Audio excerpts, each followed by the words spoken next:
We have. Okay, so let me introduce Boston Global Forum and AI World Society, our great friends and partners.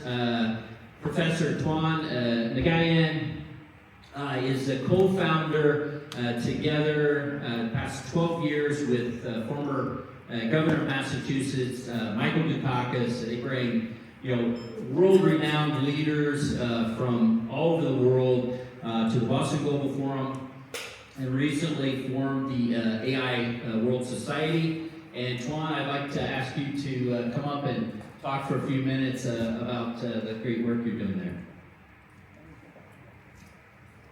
Thank you, David.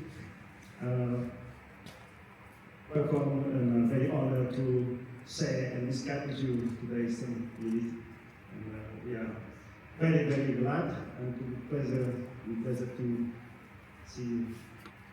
I don't think that a good event, a wonderful event from DCTs. And this event is fun, not only in Boston, it's planned to Indo-Pacific area origin. And our community in Indo-Pacific SPAC, that is an initiative between Boston Global Forum and Wilson Center, think tanks, US Congress, and we are introducing an abstract discussion and very, very much support for this panel. And congratulations, David, you work very hard and wonderful job. And the second, we would like to share with you that for AIWS, we pioneered to build Boston RT AI as an AI assistant to support, to help leaders to decision making for our very good relation with government in EU, Japan, India, and with the US, of course. So how we can help, how we can support a seat for leaders, better ethics and virtue for their decision for humanity, AI, and seek. I hope all of us can join and contribute to make it significant from our brilliant Boston city. So thank you so much, David, and wonderful job, and I think continue a lot of waiting ahead. Thank you, Juan. Thank you for your work. Next, we are going to move to our keynote speaker, Dr. Uli Stilz, head of Bioinnovation Hub at Novo Nordisk. Graduated with a master's in organic chemistry from Zurich, PhD from Max Planck Institute of Biochem, 1990, postdoc at Caltech, various roles at Hirsch, VP at Sanofi's Diabetes Innovation Unit, and led the development of over 60 drug candidates in 20 years across multiple therapy areas.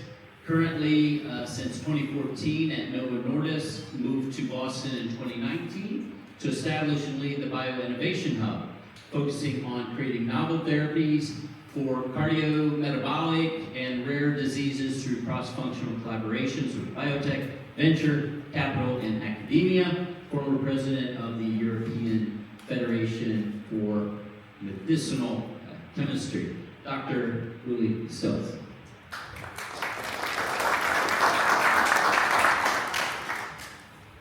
David, thank you very much for the kind introduction, and thank you so much for inviting me tonight into this beautiful facility here, very close to where I'm now situated.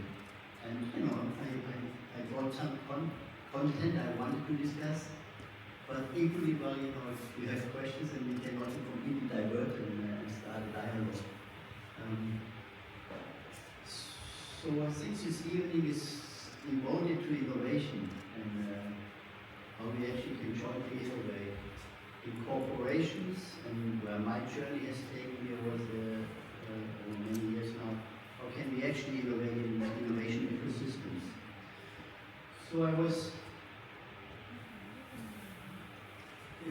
would like to talk a little bit about the Bioinnovation Hub and what we do and why we created this here in Boston.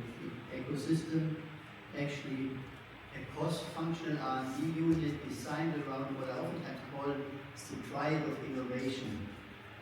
Physician scientists, disease biologists, and in a very broad sense chemists. So scientists who think about molecular approaches to perturb the biological system to bring it back to a more healthy state. That's how we created this unit. Very much focused on cardiometabolic expertise. With intent to bring this expertise into an ecosystem here, which when we arrived 5 years ago, was not so much focused on cardiometabolic disease. So we felt there is actually innovation we can jointly live and innovate uniquely together. So before I dive a little bit more into Bioinnovation Hub and what we do and what our journey has been over these 4 or 5 years, I was asked to give a snapshot about my own life. And I do this very briefly. So I was born in southern Germany and then left Rome when I was 19. And then started to study chemistry, got a degree at ETH. And then I felt like I learned so many things about physics and mathematics and chemistry, but I have no clue about biology. And the only way to learn this is to jump into it. So I went to my Stanford Institute to dive deep into cell biology, molecular biology, and became very early in my scientific career bilingual. Right? So it's two disciplines being very different. And it deeply shaped me on my career trajectories, and many of the really breakthrough innovation actually happens not in one discipline, but at the interface between disciplines. So I became so deeply kind of committed to embrace interdisciplinarity as part of my journey, and that's why I also talked about this triad, how to bring interdisciplinary teams together, on actually one floor. Oftentimes in pharma, the larger organizations grow, we start building functional expertise centers. And then we entertain ourselves in those centers and lose over time this transversal velocity, which oftentimes actually drives innovation. And I think biotech found a different way how to organize this. And then my journey actually took me from research lab into over many years, not only leading as a functional leader R&D functions, but over time then jumping and building a next bilingual capability to think also about the business side and how to create win-win situations in ecosystems. How can we effectively collaborate not only one-on-one partnerships, but how can we create unique partnerships in the ecosystem to bring complementary capabilities together to innovate in ways we couldn't do alone in one organization. And that journey brought me to one of my many jumps into 95 Boston with the notion of how actually a large pharma company can complement internal research, where we will continue to emphasize innovating internal research, where we can also add to what we do in business development, where we typically license assets which others have invented, to build a third arm of innovation, which I would like to call the co-creation arm, where we actually create new ideas, but not alone, but by us bringing capabilities and insights and blending what you bring uniquely in this ecosystem capabilities. And this intersection will really a foundation of co-creation, of innovation, which we couldn't do alone, but which our partners also couldn't do alone. So that we, by definition, drive innovation into a wide space of disruptive innovation. And that's all what I focused on the last 5 years. How can we grow and focus on disruptive innovation? And we can discuss this later more. There always needs to be a big organization, needs to be a balance between continuous journey of an improvement and how can we jump and find the next S-curve. And how could we actually use this in a more systematic way. Now, we created Bioinnovation Hub here in Boston to innovate in Boston, but more broadly in North America. How can we tap into this innovation ecosystem in North America? And if I only would like to leave you with three things to remember about the Bioinnovation Hub, what we actually focus on,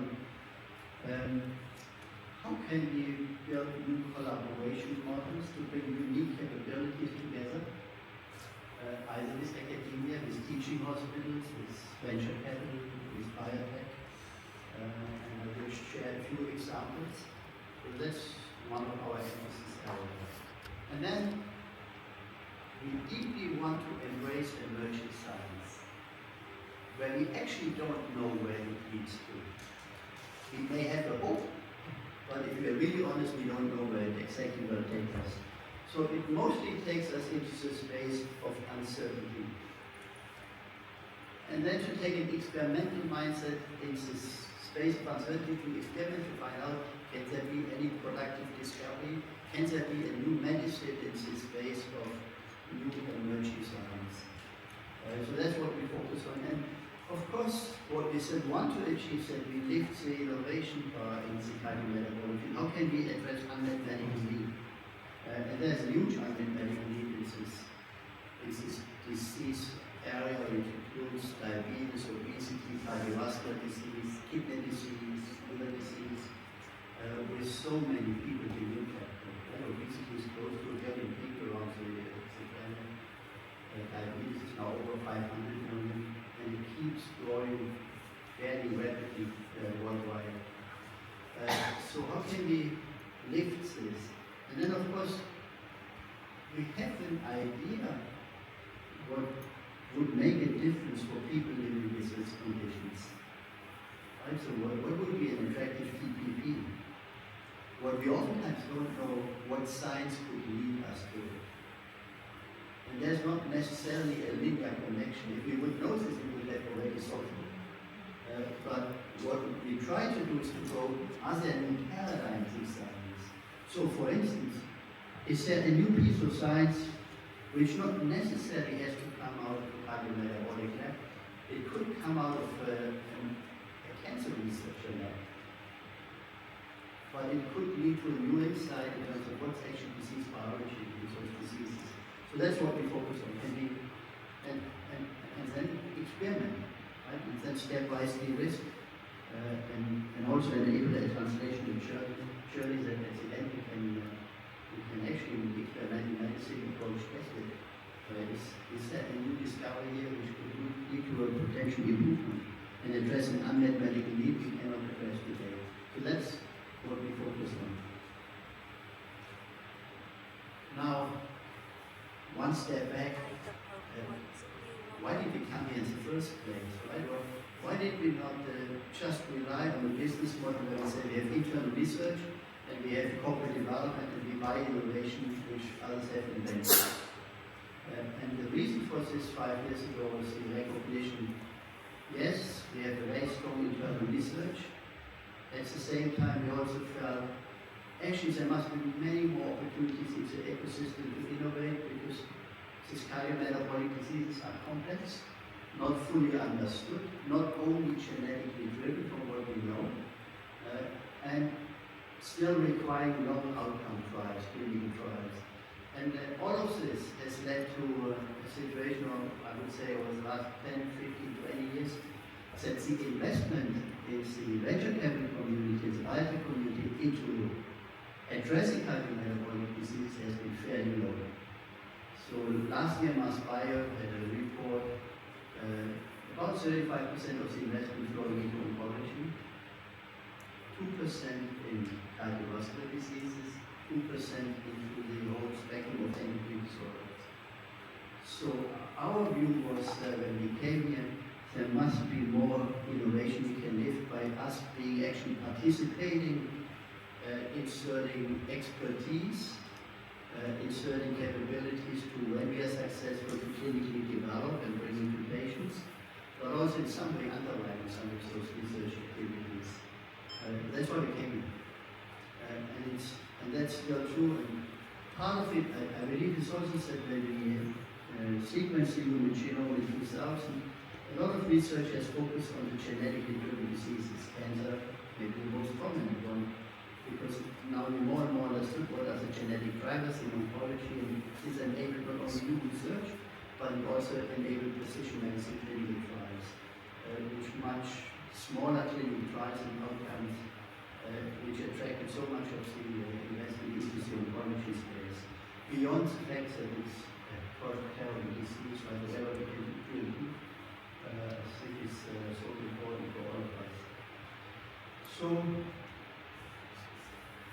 now partnerships, I guess we all come a little bit from different backgrounds here and have a different view what's important in a partnership. I noted down a few items here, what we were thinking about, what we wanted to address in partnerships. But most important is the notion that actually by combining capabilities that we can address questions we couldn't do alone. That we could go in spaces of science and then translational science, which individual organization would most likely not be enabled. And that's where we became so attracted to the notion of ecosystem innovation. And of course there's complexity in it. I mean, we wouldn't do it if we wouldn't believe that really we jointly can unlock science and opportunities which otherwise would not be possible. So that was the key motivator for us. And now, if I put me in the shoes of the academics here in the room or entrepreneurs in biotech, what's actually important in a partnership? What are you looking for, or what could be questions you ask yourself when you think about a partnership? And I often would think, to start with a shared vision. What do we actually jointly want to achieve? And that I found in many of the discussions that it's maybe most important to have an initial dialogue. We now often, when we start a discussion, we just have one slide. And if we jointly can agree what would, what transformative breakthrough do we want to jointly achieve? And can we articulate this on one slide? Then we know we have a clue which will bind us together because there's a joint passion for an undertaking. And then of course, on this journey for me, it becomes really important to build our trust in the relationship. And why is this important? Because I always feel like, in the partnership it's so important that we can debate with each other. Right? If the room only have a consensus culture, then we probably don't achieve breakthroughs. And that's where trust is important, that we can actually really debate science.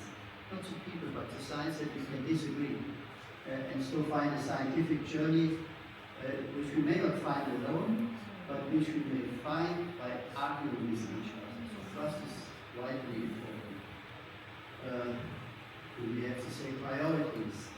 Is your partner, actually if you look from an academic or biotech perspective to a pharma partner, is the pharma partner actually committed to this area? Right? Because this is not a one-or-two-year journey.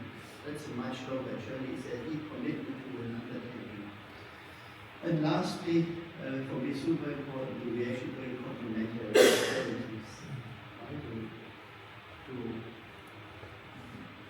what you bring and what we bring is actually additive. So it enables something fundamentally novel.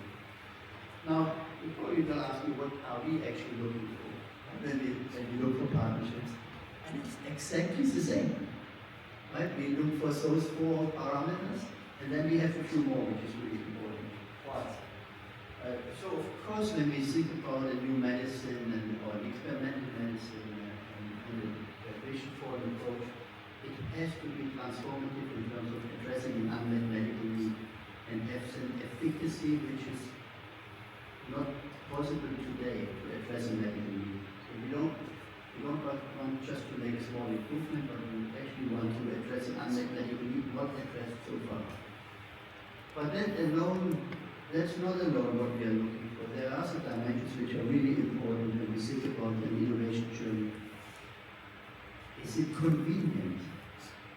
So how is it administered? It's a frequency of administration. And sometimes that sounds incremental, but actually it isn't. It can make a real difference in the life of people. And I've seen this in a number of S-curves, right, where we started with something pretty good, and over time it became better and better, and really only then had a big impact on human health. So convenience is important. Then more and more, when we think about disease areas where we have hundreds of millions of people being impacted, scalability really matters. There are some approaches which may be good for 1,000, for 100,000 people living with the condition, but maybe not for 10 million. It's because we cannot scale it. So scalability and technologies to scale are actually really center stage for us today when we think about new approaches. And lastly, sustainability. Right? What is our environmental footprint when we think about hundreds of millions of people being treated? For instance, injectables. Right? There's a cost curve. There's new devices. And where do those devices end up? If we less frequently those, we need so many fewer devices. So all of those parameters play together how we think about now early research and ideation projects and what they could lead to down the road. Now, I bring you a few examples of what we've done. We created one-on-one partnerships. For instance, with DuPont. We was a Broad Institute, and I speak to this in a second. We created with Flagship a partnership where we said, you are platform technology pioneers, you Flagship. And that is orthogonal to a big pharma innovation model, which comes typically from the patient and medical need and then research projects along therapy area axis. Flagship innovates its company's therapy area agnostic. And so we felt at this intersection, there must be unique opportunities to innovate. And then it took us some time, we could have gone company by company, but we wanted to actually have an ecosystem agreement between Flagship and Novo Nordisk, where we can take all of the platform companies and then start with the question, what is an unmet medical need? What is new biology we could uncover? And thereafter, what could be a platform to address this biology in a unique novel way? So we look for things which are not doable today together with Flagship to really focus on disruptive breakthrough innovation. And then thirdly, here on the slide, we created also our own ecosystem. So we created a partnership with Harvard, MGB, Yale, West Israel. And then we brought into this, and the question here was, how can we have translation of cardiometabolic research, which oftentimes stays in labs and doesn't start a translation journey. So we want to create an accelerator. And to do this, we actually brought as a third partner Evotec into it, because Evotec has this broad multi-modality platform to validate targets, to find new molecules across modalities, and we bring the cardiometabolic expertise and the clinical trial capabilities. So we created an ecosystem to help translate early science, either out of a hospital or out of an academic basic science lab. So I close here with a few examples, and most of it I already talked about. Maybe one mentioned DuPont and Broad. Both of this we did because we wanted to explore completely new biology to find disease-modifying agent for diabetes, which we don't have. Whenever an endocrinologist today sees a patient, this endocrinologist knows I will have this patient for the rest of my life, because there's no way back. And that's what we try to address in those two partnerships. I stop here and look forward to the discussion tonight.